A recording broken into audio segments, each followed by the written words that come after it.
Olá pessoal, seja bem-vindo a mais um vídeo aqui do nosso canal.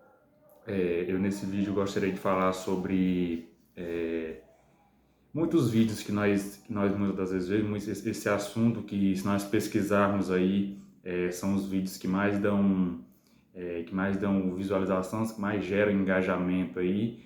E eu gostaria de falar um pouco sobre isso, sobre a reação de muitos cristãos a isso. Muitas pessoas reagem a esses vídeos, como muitas pessoas recebem esses vídeos, né? E apresentar o ponto de vista bíblico sobre essas supostas idas e vindas ao inferno e também ao céu, né? Esse assunto ele foi trazido à pauta muitas das vezes por aquele conhecido livro que eu acho que muitos de nós conhecemos, aquela Divina Revelação do Inferno, da Mary Baxter, que escreveu também a Divina Revelação do Céu, né? Apresentando que segundo ela foi arrebatada ao céu e ao inferno e trouxe essas revelações, né? E isso também é muito frequente por vídeos no YouTube, né? Nós vemos muitos vídeos, há muito compartilhamento. Você que tem um WhatsApp aí, com certeza já recebeu um link, uma mensagem que aparece com aquela mensagem compartilhada com frequência sobre essas questões de pessoas que já foram, vieram do inferno lá, viram pessoas que estão sendo atormentadas, que já foram, e trazem um aviso aí ao povo de Deus, né? Vão ao céu também, vê uma longa mesa, vê certas pessoas, lá no inferno vê outras pessoas, vê pessoas que pintam o cabelo, vê pessoas que fazem isso e aquilo, e lá eles veem tudo, né? Vê o diabo atormentando essas pessoas, e aqui eu quero não zombar. Esse não é o meu papel. Não é o meu papel fazer sátira ou uma paródia dessas pessoas. A minha missão aqui é somente apresentar o ponto de vista bíblico sobre tudo isso, tá? Então, vamos começar. Eu gostaria de trazer alguns pontos aqui sobre essa questão. O primeiro ponto é que a palavra de Deus e tudo que nela há é suficiente para nós. E aqui eu gostaria de trazer algumas passagens bíblicas para que possamos elucidar esse pensamento e a gente podermos meditar aqui na palavra de Deus, tá? Em 2 Timóteo capítulo 3, a partir do versículo 14, o apóstolo Paulo escrevendo a Timóteo, ele diz assim: quanto a você, porém, permaneça nas coisas que aprendeu e das quais tem convicção, pois você sabe de quem o aprendeu, porque desde criança você conhece as sagradas letras que são capazes de torná-lo sábio para a salvação, mediante a fé em Cristo Jesus. Toda a Escritura é inspirada por Deus e útil para o ensino, para a repreensão, para a correção e para a instrução na justiça, para que o homem de Deus seja apto e plenamente preparado para toda boa obra. Ou seja, o apóstolo Paulo ele mostra aqui que a Escritura ela é inspirada por Deus. E mais um ponto aqui, é útil para o ensino, e não somente para o ensino, repreensão, correção e instrução na justiça. Para quê? Para que o homem de Deus seja apto e plenamente preparado para toda boa obra. Ou seja, ele ainda fala para Timóteo, para que Timóteo possa permanecer nas coisas que aprendeu e das quais tem convicção, pois sabe de quem o aprendeu. Porque desde criança ele conhece as sagradas letras. Aí a gente vai argumentar assim, mas naquela época ainda não existia o Novo Testamento, ainda não existia uma Bíblia como nós temos hoje, ainda estava sendo escrito, aí como que ainda não existia o Novo Testamento?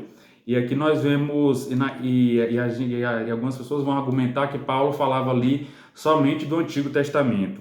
E aqui nós vamos ver um testemunho de uma pessoa não muito conhecida na Bíblia, tá? Um desconhecido, e ele fala assim, lá na segunda epístola de Pedro, no capítulo 3, a partir do versículo 14 também, ele diz: portanto, amados, enquanto esperam estas coisas, ou seja, a vinda de Jesus, que ele fala nos versículos anteriores, mas que não cabe a gente muitas vezes ler aqui para não ficar muito extenso o vídeo. Empenhem-se para serem encontrados por Ele em paz, imaculados e inculpáveis. Tenham em mente que a paciência de nosso Senhor significa salvação, como também o nosso amado irmão Paulo lhes escreveu com a sabedoria que Deus lhe deu. Ele escreve da mesma forma em todas as suas cartas, falando nelas destes assuntos. Suas cartas contêm algumas coisas difíceis de entender, as quais os ignorantes e instáveis torcem, como também o fazem com as demais escrituras para a própria destruição dele. Portanto, amados, sabendo disso, guardem-se para que não sejam levados pelo erro dos que não têm princípios morais, nem percam a sua firmeza e caiam. Cresçam, porém, na graça e no conhecimento de nosso Senhor e Salvador Jesus Cristo. A Ele seja a glória, agora e para sempre. Amém. Ou seja, o apóstolo Pedro, por mais que não houvesse um cânon ainda, o cânon é a seleção dos 66 livros da Bíblia, qual nós temos hoje como a nossa palavra de Deus, né? Como a nossa Bíblia aqui condensada aí em um livro só, contendo 66 livros divididos aí entre Antigo e Novo Testamento. Mas já o apóstolo Pedro, com a autoridade de apóstolo que Deus havia dado a ele, que Jesus o havia escolhido como aquele que apacentaria as ovelhas, ele coloca já tudo aquilo que Paulo escreveu como escritura, coloca ali em pé de igualdade com as escrituras. Ele diz algumas coisas difíceis de entender, ou seja, aquilo que Paulo escreveu, as quais os ignorantes estavam torcem, como também os fazem com as demais escrituras. Ou seja, ele coloca tudo aquilo que Paulo escreveu, todas as epístolas escritas em pé de igualdade ali com todas as outras escrituras. Ou seja, a palavra de Deus ela é suficiente para que nós possamos entender tudo aquilo que é necessário para a nossa correção, para a nossa repreensão, para a nossa instrução, para a nossa exortação, para que possamos estar instruídos na justiça e para que estejamos prontos para toda boa obra em Cristo Jesus. Ou seja, nós não precisamos de novas revelações, nós não precisamos de exortações, mas é para exortar as pessoas, para fazer com que as pessoas sejam mais fiéis, mas tudo isso está na palavra de Deus. Deus ele revelou tudo aquilo que nós necessitamos, está nesses 66 livros da Bíblia Sagrada. Não precisamos de nada adicionando, de nenhuma nova revelação. Toda exortação, toda correção, toda instrução e todo ensino ele deve partir da palavra de Deus. Ou seja, aquilo que Deus revelou para nós é o que nós precisamos nos concentrar. Precisamos nos concentrar nessa revelação maravilhosa, nessa revelação forte aqui. Muitas vezes nós vemos aí nas thumbnails aí do YouTube uma revelação forte aí de um irmão que foi ao inferno e ao céu, e são os vídeos que mais dão visualizações. Porém, quando não é uma questão de visualizações ou de engajamentos que estamos comentando aqui, isso não é o ponto principal, mas essa capacidade do ser humano se concentrar em questões frívolas, em questões pequenas, em questões ao qual Deus não se preocupou em colocar na palavra de Deus. Deus não se preocupou em mostrar quantas salas tem no inferno, qual é a forma do inferno, qual é a forma do céu. Ele se preocupou em colocar tudo aquilo que nós precisamos para a nossa revelação, para a nossa instrução. Tudo que nós precisamos de novas revelações está na palavra de Deus, que ela não envelhece, mas ela sempre se renova. Mais um ponto, mais um versículo que eu gostaria de ler, para que possamos deixar claro aqui a nossa posição, está na Epístola de Paulo aos Romanos, no capítulo 15 e no versículo 4 aqui, diz que, pois tudo que foi escrito no passado foi escrito para nos ensinar, de forma que por meio da perseverança e do bom ânimo procedente das Escrituras mantenhamos a nossa esperança. Ou seja, a nossa esperança, a nossa perseverança, o nosso ânimo, ele deve estar pautado nas Escrituras. Toda a nossa exortação, tudo aquilo que serve para ânimo, tudo aquilo que serve para nos deixar pacientes quanto à vinda de Cristo, para que possamos estar com a fé mais fortalecida, não deve partir de revelações de pessoas que dizem que foram ao inferno ou dizem que foram ao céu. Nós não precisamos disso, precisamos entender e a cada dia se debruçar na palavra de Deus, porque bem-aventurado é aquele que medita na lei de Deus de dia e de noite. Não é bem-aventurado aquele que ouve as revelações de quem foi ao inferno e ao céu e nelas permanece firme. Ou seja, nós não precisamos disso.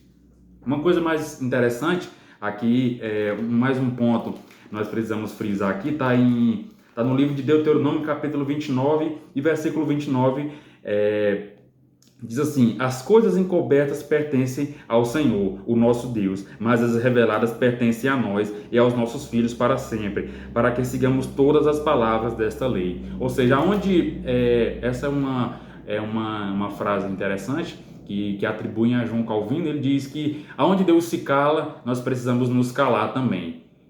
Ou seja, o que Deus não revelou, que não quis revelar aqui na palavra de Deus, nesses 66 livros, a nossa Bíblia Sagrada, nós precisamos nos calar também. Nós não precisamos ir em busca de novas revelações. Ou seja, isso aí mostra que, por exemplo, existem novas revelações e mostra que Deus, não, eu esqueci, eu deveria ter, foi um ponto que eu deveria ter colocado lá, mas não coloquei. Mas como eu não coloquei, eu vou adicionar agora nessas novas revelações. Vou pegar um aqui e revelar para ele falar para todo mundo aí aquilo que eu esqueci. Eu esqueci de colocar nesses 66 livros. Ou seja, faltou um pontinho ali sobre o inferno, faltou um pontinho ali sobre o céu, e eu preciso colocar, mas não dá mais para adicionar mais nada na Bíblia, então vou levar uma nova revelação. Vou levar um lá no inferno, vou levar vários lá no inferno, dar diferentes versões aí, para que as pessoas possam estar exortadas e animadas aí na fé. É aí que nós vemos o quão absurdo é esse ponto de vista, né? É bem interessante uma frase do Augusto Nicodemos, que ele diz, abre aspas, as heresias nascem onde a Bíblia se cala. Quando a Bíblia se cala, devemos nos calar também. Ou seja, precisamos manter a nossa concentração, a nossa mente na palavra de Deus e tudo aquilo que Deus revelou. Aí tem muitos aí que vão argumentar, mas Paulo foi levado ao terceiro céu e aí? E como que você explica isso? É interessante a gente ver esse segundo ponto aqui do nosso vídeo. Diz que na verdade essa parte da Bíblia, lá da da segunda carta de Paulo aos Coríntios, ela não deve se aplicar a isso. Nós não devemos colocar essas supostas revelações em pé de igualdade àquilo que foi falado ali por Paulo. Primeiro que nós não vemos, na nossa Bíblia nós não vemos uma carta de Paulo aos Coríntios mostrando as suas revelações ao terceiro céu. Lá Paulo diz que ouviu coisas inefáveis, ou no original, coisas impossíveis de pronunciar, que elas não podem ser faladas. Ou seja, e aquele ponto, e é interessante que naquele capítulo, aquela menção a um terceiro céu, ou muitas vezes, e daí surgem outras especulações aí, que quantos céus existem? Existe mais de 3 céus. As pessoas estão se concentrando em pontos que Deus não colocou, em coisas que Deus não revelou na sua palavra. Deus não revelou a quantidade de céus, ou quantas camadas existe, ou em que camada nós vamos ficar, que camada é o paraíso, que camada é o reino de Deus. Não, Deus não colocou isso. Deus não colocou isso e não cabe a nós pontuar. E também não cabe a nós igualar. E sabe por que Paulo teve essas revelações? Nós também podemos ter hoje. Ou seja, aquele ponto ali que nós percebemos ali na segunda epístola de Paulo aos Coríntios, ele mostra que ele estava sendo perseguido. O seu ensino tinha despertado diferentes reações ali naquele campo missionário ali, que era na igreja de Corinto, a cidade de Corinto, ali, uma cidade com uma economia forte, que tinha diferentes pessoas, diferentes culturas. E nós vamos ver a dificuldade que Paulo passou com essa igreja, né?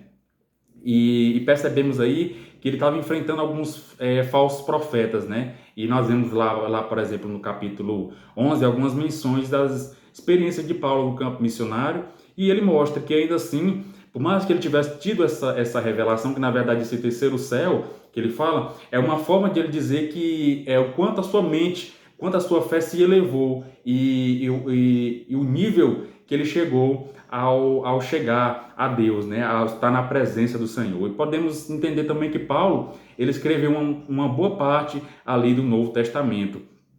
Então, Paulo com certeza teve muitas experiências com Deus, de onde ouviu essa escritura que nós temos hoje. Ou seja, Paulo, assim como ele diz em Gálatas e em diversas outras cartas, que ele não recebeu essas revelações, ele não recebeu essas epístolas que ele escrevia, ele não escrevia aí de onde ele não inventava tudo isso. É certo que Deus usava a sua mente, usou o seu conhecimento, usou a sua capacidade de comunicação, de fala, de escrita, mas toda a palavra de Deus, ela tem origem em Deus. Deus, ele trouxe tudo isso a Paulo. É certo que usando sempre ali o seu conhecimento, nunca ignorando ali o recipiente da palavra, né? Que Deus, ele mostra, ele usou cada um de acordo com a sua capacidade, de acordo com o seu conhecimento, de acordo com a sua cultura. Ou seja, homens mais cultos escreviam com certeza com palavras mais cultas, com palavras mais um pouco rebuscadas. Muitas das vezes, homens mais simples escreviam da sua forma, mas toda a palavra que foi falada pela sua boca, escrita pela sua pena, veio diretamente de Deus. Não foi de homem, não foi invenção nenhuma. Então, Paulo precisou dessas experiências para que pudesse ouvir. E ouviu tanto que ouviu palavras que são impossíveis de pronunciar. É bem interessante um comentário de Calvino sobre essa passagem. Ele diz, abre aspas, desta passagem precisamos manter em nossa mente os limites que devemos impor ao nosso conhecimento. Somos naturalmente dados à curiosidade, de modo que a nossa tendência é ignorar displicentemente ou pelo menos experimentar só levemente o ensino que produz edificação, enquanto nos envolvemos com questões frívolas. Um outro ponto, mais ainda dessa passagem, ele diz, tudo mais que pesa sobre nós e que devemos buscar é isto, que nada saibamos senão o que o Senhor quis revelar à sua igreja. Eis o limite de nosso conhecimento. Ou seja, essa passagem ela mostra muito mais do limite do nosso conhecimento, aquilo que nos é permitido entender. Nós precisamos nos concentrar naquilo que Deus nos revelou e não naquilo que Deus não falou, não naquilo que Deus não quis colocar. O Senhor ele colocou tudo aquilo que Ele sabe, na sua infinita sabedoria, no seu infinito conhecimento, que nós precisamos para a nossa edificação, para a nossa salvação. Ou seja, tudo que nós precisamos para ser salvo está aqui na palavra de Deus. Nós não precisamos que pessoas vão ao inferno e nos digam quais as pessoas que estão lá para que nós possamos mudar a nossa conduta. Não, nós precisamos mudar a nossa conduta baseada nessa consolação, nesse nosso guia que Deus nos colocou, que é o Espírito Santo que nos ensina toda essa palavra, toda essa verdade que está aqui revelada.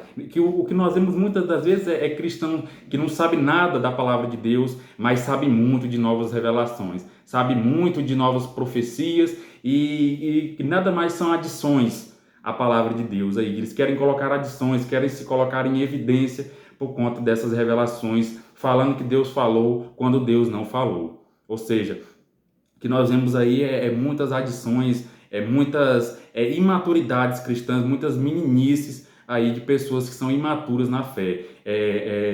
Imaturas tanto aquelas que trazem essas novas revelações, que são falsos profetas, são lobos, são hereges aí, que não se contentam com aquilo que Deus falou na palavra de Deus, e imaturas essas pessoas que acreditam em tudo isso, que baseiam a sua fé nisso. Esse é mais um ponto. Ou seja, Deus ele não traz essas revelações porque Deus ele não quer que a nossa fé se baseie em revelações do céu, de como é o céu ou de como é o inferno, de quem está lá no céu ou de quem está lá no inferno. As pessoas dizem, mas eu fui lá no inferno e vi o diabo atormentando as pessoas.